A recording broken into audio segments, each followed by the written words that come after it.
Now that I'm older, I clearly know my mom was talking about me essentially being put in child protective services while they investigated a potential abuse case, and that she was highly exaggerating the level of response that would have happened if 911 came. But back then, all I could think about was being scared of being taken away from my room and, even worse, my toys. Nonetheless, my mom went on with detailing what the next steps would look like when the police came.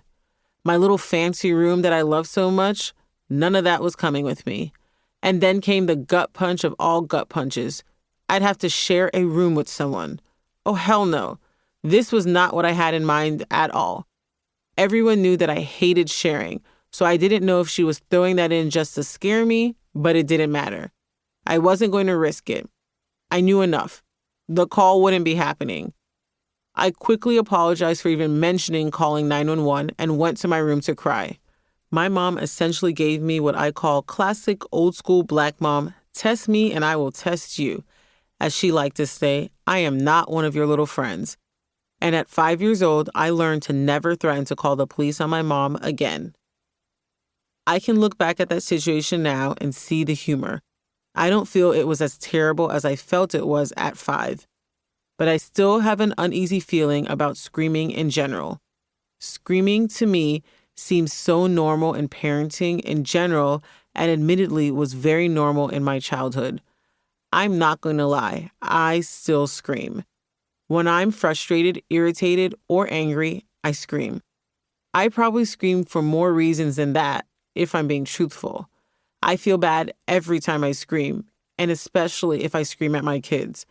I imagine my mom felt bad too, but at the same time, she probably felt it was necessary. Like it was necessary to be heard, especially over my crying, or to show power over what behavior she was trying to correct. That's what comes to mind for me, at least, when I think about why I scream. In an odd way, it's meant to correct a bad behavior with another bad behavior. The irony. Also, because my parents never beat me, I imagine screaming seemed like a good alternative. In comparison to what my mom experienced growing up, she probably wished someone just screamed at her instead of all of the beatings she experienced. I used to get on my mom about her screaming because I felt like she was completely unaware that she was doing it. And similar to ghosting, she rarely admits to doing it. But I've realized I scream too much in the same way. So I've stopped confronting her about it. It's a not so great learned behavior that admittedly I'm not always doing the best at controlling.